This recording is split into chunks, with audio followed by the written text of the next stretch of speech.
Hey y'all, I'm Kinky, very welcome or welcome back to my channel. In today's video, I'm going to be installing this 18-inch 3B3C Kinky Curly Upart wig from BetterLength. I love how natural BetterLength hair is. This one matches my natural hair texture so well. The curls are so pretty, and I love that the wig comes with lots of security, so I just went ahead and clipped it right on, and it felt nice and in place. And this is actually one of their side part units. I wanted to switch it up because I usually do a middle part, but I got a right side part this time, and I love the way it turned out. So let me go ahead and show you guys how I did it. And this is a U-part wig, so I did just braid up the perimeter of my hair, and I left one little section out. This is going to be my leave out. So after getting the wig clipped in, I'm going to go ahead and just start defining the hair. And to do that, I like to use water and some foaming mousse, and I just rake it through the hair.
After I'm all done defining the curls, I'm going to move on to my leave out. And again, I am doing a side part, so I'm just splitting that section in the middle, and then I'm going to begin defining my hair. And I like to use the same process. I go through my hair and just spray some water, apply some foaming mousse, and then just brush it through.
And the next step I like to do, because the shrinkage is so real, I like to stretch my hair using some clips.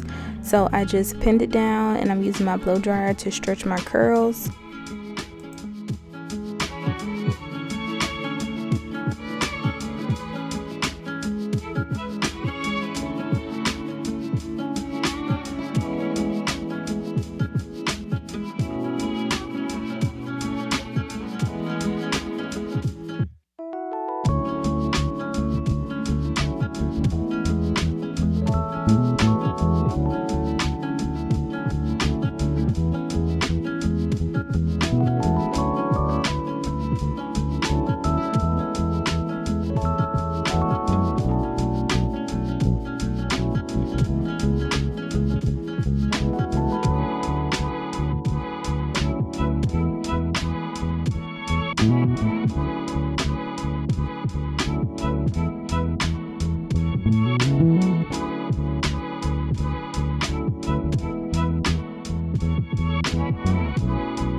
And here's how it turned out. Again, this hair looks so natural and it blends with my natural hair so well. I am so in love with it. It's great quality, great security, and I'm actually going to do another little style that you can do with this wig. And again, this is an 18-inch 3B3C Kinky Curly Upart wig from BetterLength. And I have been rocking with them for a while. I love the quality of their hair. And for this style, I just threw in a little headband. And what I love about Upart wigs and just different wigs like this is that you can turn them into headband wigs. Like, you can install it if you're having a lazy day, you really don't feel like showing that much leave out. You can just pop on a headband and just hide your hair and just have the wig hair showing. So I love it. I'm just refreshing the curls a little bit. But yes, y'all, I am in love with this wig. I love the texture, the quality, the fullness, just everything. You really can't go wrong with BetterLength. They always come with the quality. And that is it for today's video. Thank you guys so much for watching. Please don't forget to like, comment, and subscribe. And I'll see you in the next one. Bye.